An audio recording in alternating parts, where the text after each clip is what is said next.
5ನೇ ತಾರೀಕು ಹೌದು ಹೌದು, ಅದು ಉದ್ಘಾಟನೆ 5ನೇ ತಾರೀಕು ಇದೆ ಅಲ್ರಿ. ನಾವು ಅದನ್ನು ಮಾಡ್ತಾ ಇಲ್ಲ. ನಾವೀಗ ಸಮುದಾಯ ಭವನ ಇಲ್ಲಿ ಪೂಜೆ ಇದೆ, ಇದನ್ನು ಮಾಡ್ತಾ ಇದ್ದೀವಿ. ಮೇಡಮ್, ಕಾಮಗಾರಿ ಮುಗಿದರೆ ತರಾತುರಿಯಲ್ಲಿ ಉದ್ಘಾಟನೆ ಮಾಡ್ತಾ ಇದ್ದಾರೆ.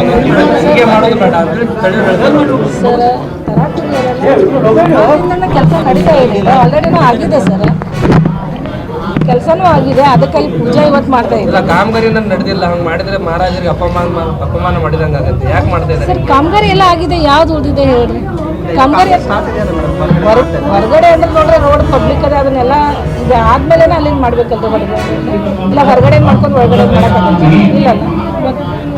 ಆ ಥರ ಯಾವುದೂ ಇಲ್ಲ ಸರ್. ನಾವು ಜನಕ್ಕಾಗಿ ಮಾಡತ್ತಿದ್ದೀವಿ. ಇದು ಸಮುದಾಯ ಭವನ ಜನಕ್ಕಾಗಿನೇ ಇದೆ. ಈಗ ಊರು ಸಮ್ಮತಿ ಇಲ್ಲದ ಫಂಕ್ಷನ್ ಮಾಡ್ತಾರೆ. ರಾತ್ರಿ ಮೀಟಿಂಗ್ ಒಳಗೆ ನಮಗೇನು ಹೇಳಿದ್ರು, ಎಲ್ಲರೂ ಪ್ರತ್ಯೇಕ ಊರಿನೊಳಗೆ 4 ಜನ ತೊಗೊಂಡು ಸಮ್ಮತಿಯಲ್ಲಿ ಮಾಡೋಣ ಅಂತೇಳಿ. ನಮ್ದು ಅನ್ನೋದೇನ ಇದು ಉದ್ದೇಶ, ಇದಕ್ಕೆ ಏನು ವಿರೋಧ ಇಲ್ಲ. ನಮ್ದೇನು ವಿರೋಧ ಇಲ್ಲ ಇದಕ್ಕೆ.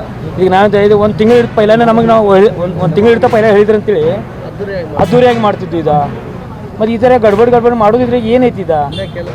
ಇನ್ನು ಕೆಲಸ ಪೂರ ಆಗಿಲ್ಲ ನೋಡಿರಿ. ಇದು ನಾನು ಸಿಮೆಂಟ್ ಗಿಮಿಟ್ ನೋಡಿ ಇಲ್ಲ ಈ ಥರ ಇಲ್ಲದೆ ಗರ್ ಪ್ರವೇಶ ಮನೆಯಿಂದ ಮಾಡೋಕೆ ಆಗ್ತಿದ್ದೀನಿ ನಾನು. ನಿಮ್ಗೆ ನಮ್ದೇನು ಅನ್ನೋದಂದ್ರೆ ಈಗ ಎಲ್ಲರೂ ಊರೆಲ್ಲ ಸಮ್ಮತಿ ತೊಗೊಂಡೆಲ್ಲ ಚೆನ್ನಾಗಿ ಮಾಡುವಂತ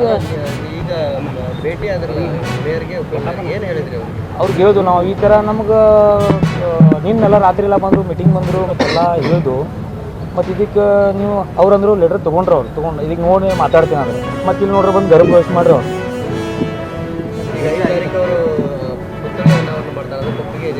ನಮಗೆಲ್ಲ ಒಪ್ಪಿಗೆ ಇಲ್ಲ. ಅದು ನಮ್ಗೆ ಇನ್ನೂ ಒಂದು 15-20 ದಿವಸ ಟೈಮ್ ಹೋಗ್ಲಿ. ಅದು ನಮ್ಗೆ ಅಂದರೆ ಎಲ್ಲ ಊರೆಲ್ಲ ತೊಗೊಂಡು ಮಾಡ್ರೆ ಚೆನ್ನಾಗಿರಲ್ರಿ. ಇಲ್ಲ, ಗಡ್ಬಡಿ ಮಾಡೋದ್ರಾಗ ಇದು ಉದ್ದೇಶ ಏನೈತಿ? ಇದೇನು 4 ದಿವಸ ಅಂತ ಕುಂತ ತೆಗಿದಲ್ಲ ಮೂರ್ತಿ, ಲೈಫ್ ಟೈಮ್ ಕುಣಿಸೋದಿದೆ. ಎಲ್ಲ ಅದ್ದೂರಿಯಾಗಿ ಊರೆಲ್ಲ ಅದ್ದೂರಿಯಾಗಿ ಮಾಡೋದ್ರಿಂದ ಜಾತ್ರೆ ಥರ ಮಾಡಿ. ಅದೇ ಆ ಗಡ್ಬಡಿ